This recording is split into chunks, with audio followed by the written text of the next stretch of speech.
Então, vamos, nesse momento, né, trazer a mensagem de hoje do Senhor para nós, né? E aprove ao Senhor que se eu a trazer essa mensagem nessa noite de hoje. O pastor Roosevelt me fez essa solicitação e, como sempre eu falo, né, quando eu tenho esse convite, né, um convite, entre aspas, com muito temor e tremor que eu recebo.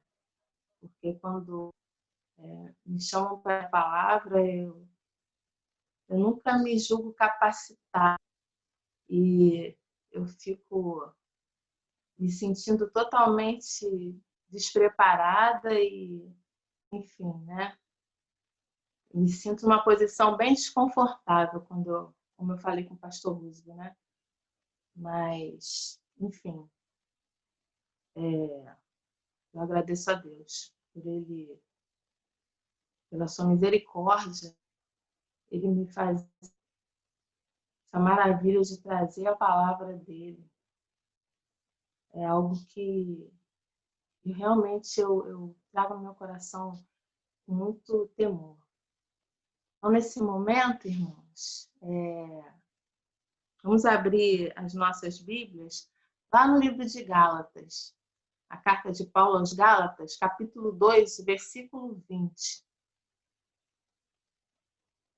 Eu quero falar com os irmãos que Deus tem falado no decorrer desses dias, né?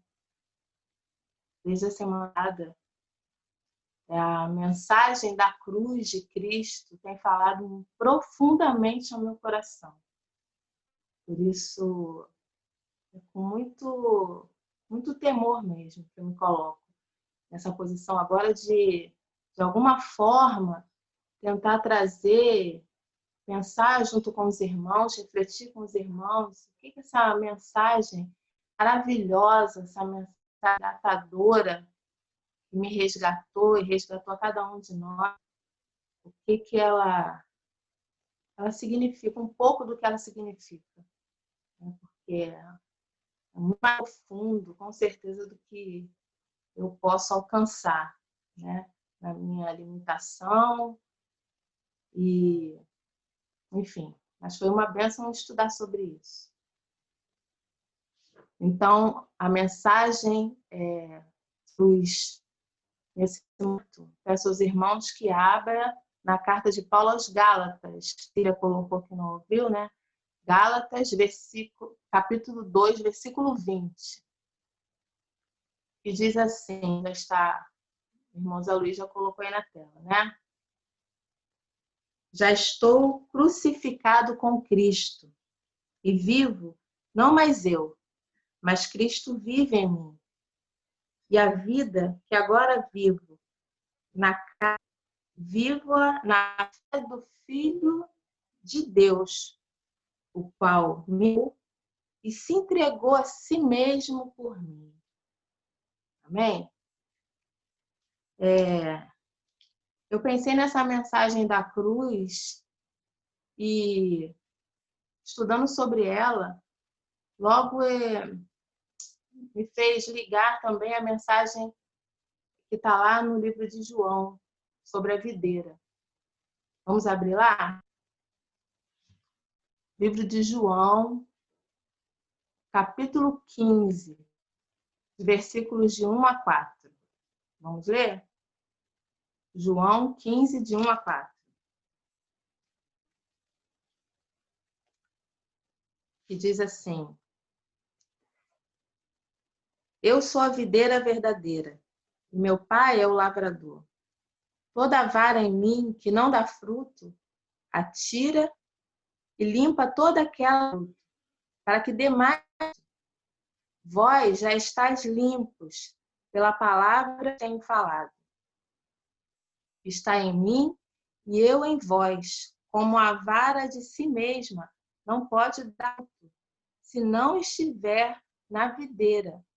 Assim também vós, se não estiverdes em mim. Amém? Então, como eu disse, a mensagem de hoje é sobre a cruz. E essa cruz, ela me fez olhar também para essa mensagem que fala no livro de João sobre a videira.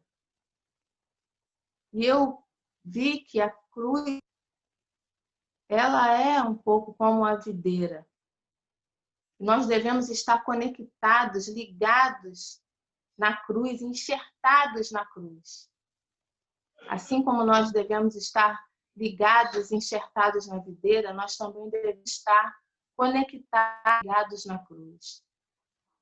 Não basta olhar a cruz vazia, ou trazer para a nossa memória a crucificação de Jesus. Porque, às vezes, irmãos, o símbolo da cruz, para algumas pessoas, e eu já ouvi mensagem no qual um pastor, que eu não me recordo agora qual, disse que a cruz era um símbolo de derrota. A cruz foi a derrota, símbolo de derrota de Jesus. Mas ele ressuscitou. E aí, a partir desse símbolo de derrota, começam a falar sobre a vitória de Cristo na cruz, né? Porque ele ressuscitou.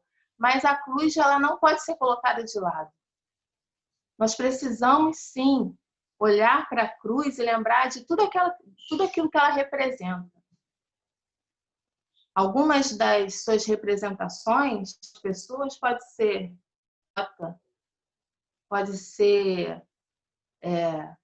o momento do fim, né?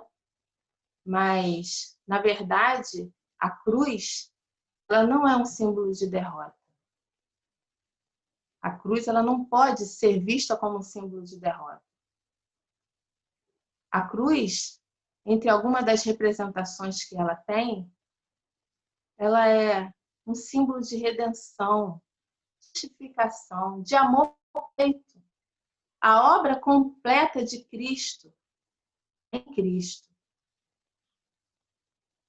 é ressuscitação, é a graça de Deus. A cruz é tudo isso. Mas também representa a morte. Temos que olhar a cruz e lembrar que ali o nosso Salvador entregou a sua vida, derramou o seu sangue pelo meu, pelo seu, pelo nosso pecado, pelo pecado do mundo. O nosso Salvador sofreu ali. Então, devemos sim lembrar do sofrimento de Jesus ali na cruz. Mas, além do sofrimento, além da dor que o nosso Salvador passou ali, todo o seu martírio,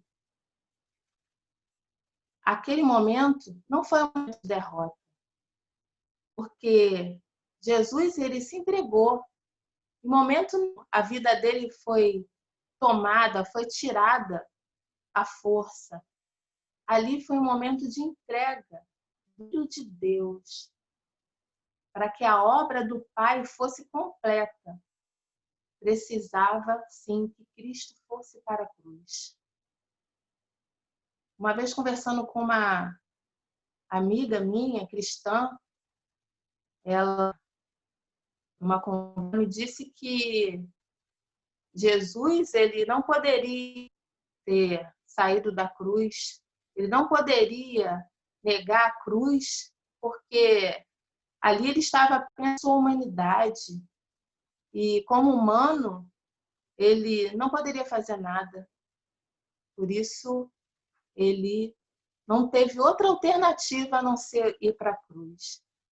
E eu me espantei com a fala dela e falei, como assim? Já teve outra alternativa? Ele se entregou, foi porque ele quis.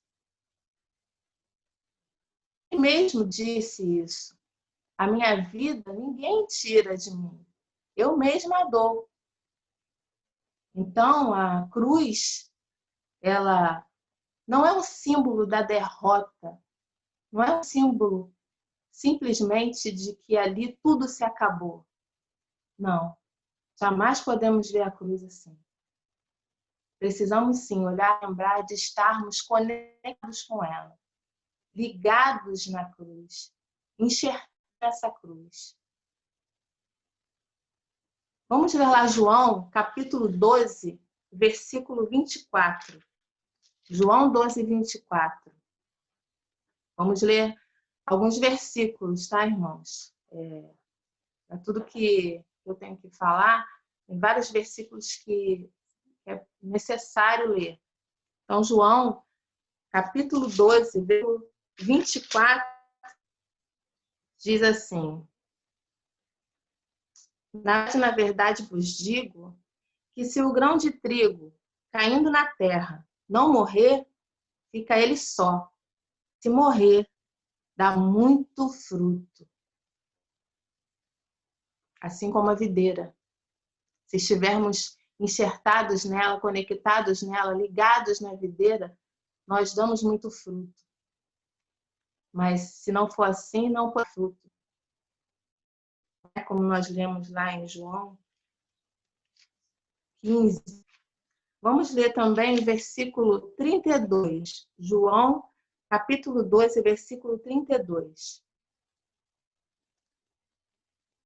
Que diz assim: E eu, quando for levantado da terra, todos atrairei a mim. Eu, quando for levantado da terra, todos atrairei a mim. Aqui mostra Jesus falando de como ele iria morrer na cruz. Ali na cruz ele seria martirizado, seria ferido, moído. Mas quando fosse levantado da terra, todos atrairiam, todos os olhares seriam atraídos para Jesus. E a mensagem da cruz, ela muitas das vezes, alguns de nós, às vezes cristãos, é difícil de compreender. Um Deus que se entrega, um Deus que se entrega para a morte. Todos os outros deuses de outras religiões que a gente ouve falar, que alguns conhecem. No meu caso, eu já ouvi falar muito, porque fui criada numa família ligada ao espiritismo, como muitos irmãos sabem. Aqueles deuses, todos são guerreiros, são deuses que representam valentia, são deuses que representam tudo aquilo que representa a vitória, tudo aquilo que eles alcançam e conseguem pela força, através da luta. Deuses guerreiros. Não deuses que se entregam para a morte. Não, são deuses que matam, que destroem e milhares. Mas o nosso Deus, o nosso Deus, ele se entregou para a morte. Ele se entregou para a morte. Quem tirou a vida de Jesus? Ele é Deus. Ele mesmo disse isso. A minha vida eu entrego. Ele entregou a sua vida pelo nosso pecado. Eu me lembrei, enquanto eu estava estudando sobre essa mensagem, que a cruz era muito falada, né? No meio popular. Existem alguns ditados que a gente escuta, mesmo aqueles que não são cristãos, né? Mas que escutam ditados populares que estão ligados à cruz. Alguns exemplos. Você deve carregar a sua cruz. Você tem que carregar a sua cruz. Esse ditado remete um pouco àquela condição de pecados que nós cometemos, né? Você tem que carregar, essa é a sua cruz. Você tem que carregar ela. Deus, outro ditado, né? Deus nunca nos dá uma cruz maior do que nós podemos carregar. Deus vai dar a cruz do tamanho que você possa carregar. esse ditado mexe um pouco a condição de dor do ser humano, né? Se você está passando por esse sofrimento, você vai conseguir passar por ele, você vai aguentar, porque Deus quer dar uma cruz maior do que podemos carregar. Esse é um sofrimento que você vai conseguir passar por ele. Outro ditado popular que fala da cruz: cada um tem a cruz que merece. Cada um que merece. Fala sobre suportar algo, né? Suportar isso é o que você merece, é a sua cruz. Um outro ditado que fala da cruz: ficar entre a cruz e a espada. Essa é uma frase, né, que fala sobre alguém que está no meio de um dilema, né, entre dúvidas, como se tivesse assim a cruz representando ficar entre a cruz ou a espada representando algo bom e a espada algo mal. Como assim? É um pouco estranho essa consideração, né? Alguns dizem que a sua cruz é seu marido. Algumas pessoas falam: essa aí é a minha cruz. Para alguns maridos, a sua cruz é a sua esposa. Essa mulher aí é a minha cruz. Eu ouvi algumas pessoas falarem isso, mas não foi meu marido aqui, não. Para alguns também, a cruz são os filhos. Trabalho. Para alguns, o trabalho é uma cruz. A pessoa já vai trabalhar, já parece que está carregando um nas costas, né? Como se tivesse um peso da cruz. Trabalho é a cruz. A família é uma cruz. Não, eu não posso ver a cruz assim. Não podemos ver a cruz assim. A cruz, ela representa a morte. Sim, ela representa uma morte para ter vida. Como assim uma morte para ter vida? É uma morte para ter vida porque eu preciso morrer. Eu preciso negar a mim mesmo. Não é? Como nós temos aprendido na palavra de Deus, negue-se a si mesmo e sua cruz dia após dia. Não dessa forma como esses ditados que são ensinados de geração a geração colocam para nós. A cruz, ela representa a morte, sim. É uma morte que nós precisamos morrer e a partir daí eu vou me conectar à cruz, eu vou me ligar à cruz. Mas eu preciso morrer. Como eu preciso morrer? Preciso negar mesmo. Preciso negar em mim mesmo. Não é fácil, mas é isso. Ah, mas eu já fiz isso. A gente pode pensar assim, né? Já fiz isso. Na minha experiência de conversão, na minha experiência de conversão, eu fiz isso. Porque eu deixei a minha vida antiga para trás e eu morri para aquela vida. Eu morri para aquela vida. Eu me converti. E agora eu tenho a minha vida com Cristo, com Ele. Você tem que olhar para a cruz. Você tem que estar conectado na cruz. A experiência de conversão, irmãos, jamais é vista como uma experiência que aconteceu a partir do momento em que nós levantamos as nossas mãos e falamos: eu aceito a Jesus. É um momento que marca as nossas vidas? Sim, marca. Marca, sim. Mas a nossa conversão deve ser diária. Nós devemos estar nos converter ao Senhor dia após dia. E para isso, precisamos nos conectar à cruz. Nos conectar à cruz é ansiar pelo reino de Deus. Aqui, agora. O reino de Deus estabelecido aqui, agora. Aqui onde eu estou, onde você está, na sua casa, na sua família, no seu trabalho, onde Deus te plantar. é estar conectado com a cruz e ansiar pelo reino, aqui e agora. Vamos ler lá Romanos, a carta de Paulo aos Romanos, capítulo 5. Carta de Paulo aos Romanos, capítulo 5, a partir do versículo 10.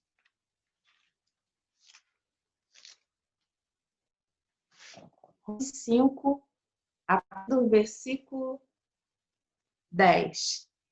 Eu vou ler o versículo 10 e o versículo 11, mas eu incentivo os irmãos a ler todo o capítulo 5 de Paulo aos Romanos depois. Mas eu vou ler apenas esses 2 versículos do capítulo 5, 10 e 11, que diz assim: porque se nós, sendo inimigos, fomos reconciliados com Deus pela morte de seu Filho, muito mais estar reconciliados, seremos salvos pela sua vida. E não somente isto, mas também nos gloriamos em Deus, por nosso Senhor Jesus, pelo qual alcançamos a reconciliação. Aleluia.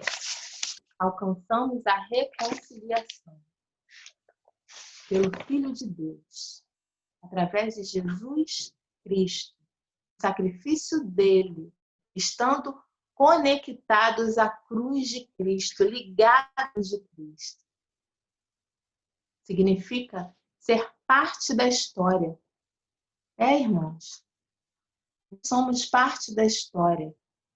Como os discípulos foram parte da história naquela época, hoje somos nós parte dessa história.